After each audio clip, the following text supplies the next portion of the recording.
নতুন একটা ব্লগে তোমাদের সবাইকে জানাই ওয়েলকাম। আশা করি সবাই খুব ভালো আছো আর আমিও ভালো আছি। এই যে দেখতেই পাচ্ছ পিতলের থালাগুলো অনেক খারাপ অবস্থা ছিল, এখন দেখো কত ঝকঝক করছে, কারণ দীর্ঘদিন পড়ে থাকার ফলে বাসনগুলো হচ্ছে কালো হয়ে যায় আর এখন হচ্ছে পরিষ্কার করার পর কি সুন্দর ঝকঝক করছে দেখো। আর যেহেতু পরিষ্কার করার একটাই কারণ হচ্ছে আমার বাড়িতে রয়েছে পুজো, 14ই ফেব্রুয়ারি ছিল আমার বাড়িতে পুজো, সেই ব্লগে আমি তোমাদের সাথে শেয়ার করছি। আর এইদিকে আমার ভাই হচ্ছে রান্না করছে, ও মোটামুটি রান্না করতে পারে, তো আজকেও আমাদেরকে বেগুনি ভেজে খাওয়াচ্ছে, তাই জন্য আমি একটা ছোট্ট ক্লিপ নিয়ে রাখলাম।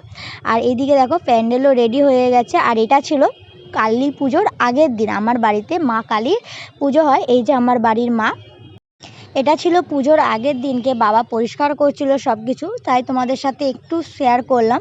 আর এদিকে দেখো আমি অ্যালোভেরা গাছ লাগিয়েছিলাম, তো কিন্তু অ্যালোভেরা গাছের আর যত্ন নেওয়া হয় না, কারণ বাড়িতে থাকি না আর কীভাবে যত্ন নেওয়া হবে, মা বাবা যতটুকু সময় পায় করে। আর এদিকে আমার ভাই করছে ফেস প্যাক লাগাচ্ছে, তো আমি করছিলাম, তো ওকে বলি চল কর, তো ওই যে করছে।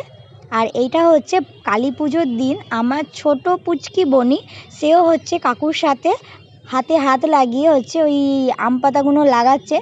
আর এদিকে ভাইও কাজ করছে, তো সবাই মিলে কাজ করছে। এদিকে ভাই হচ্ছে ফুল সাজাচ্ছে, বেশ খুব আনন্দ লাগছে। আর এদিকে আমিও স্নান টান করে রেডি হয়ে গেছি, যেহেতু আজকে পুজো। আর আজকে ছিল আমার নাইট ডিউটি, তো আজকে নাইট অফ, তো আমি এই দুদিন হচ্ছে নাইট করে প্রত্যেক দিন বাড়ি আসছিলাম, কারণ বাড়ির কাজ জানো তো পুজো থাকলে কতটা চাপ থাকে। আর এদিকে দিচ্ছিলাম আমি আলপনা। আর এই দিকে হচ্ছে আমি বানিয়েছিলাম আখ ষষ্ঠী, আর এটা বানাতে আমার খুব ভালো লাগে। তো বাড়ির পুজো হলে প্রত্যেকটা আখ ষষ্ঠী আমিই প্রায় বানিয়ে থাকি, আর না হলে মা বানায়, কিন্তু বেশিরভাগটা এখন আমিই প্রায় বানাই, মা থাকলে মা বলে আমাকে বানাতে। আর এদিকে চলো বাজনা এসে গেছে।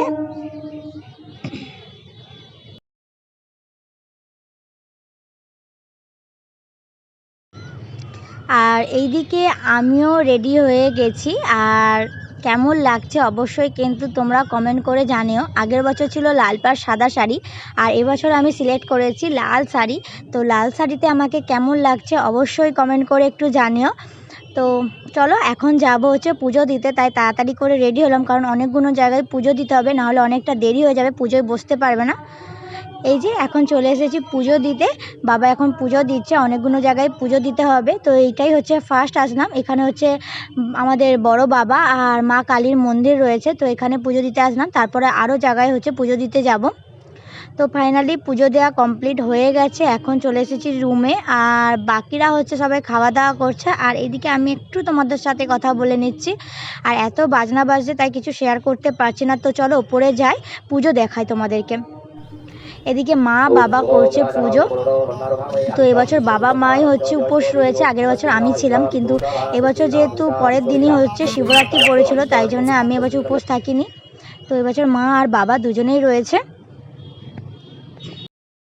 আর এই যে আমার মা, আমার মাকে কত সুন্দর লাগছে দেখো, আজকে পুরো ফুলে সুসজ্জিত হয়ে গেছে, কতটা সুন্দর লাগছে।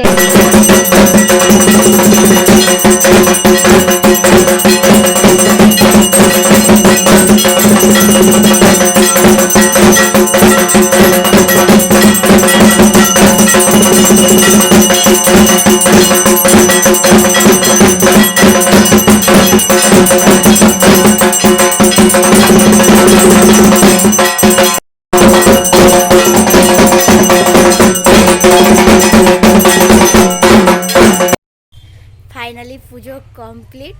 আর এবছর আমি সারা রাত জেগে পুজো দেখতেই পাইনি, কারণ এতটা শরীরে কষ্ট হচ্ছিল, কারণ যেহেতু দুটো রাত্রি জাগা ছিল।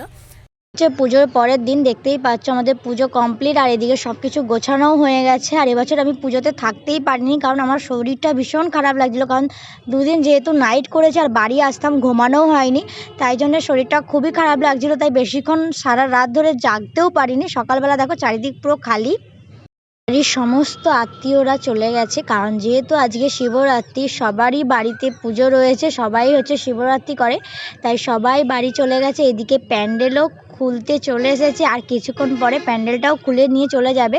তো চলো আজকের মতো ভিডিওটা এখানে এন্ড করছি, সবাই ভালো থেকো, সুস্থ থেকো, সাবধানে থেকো।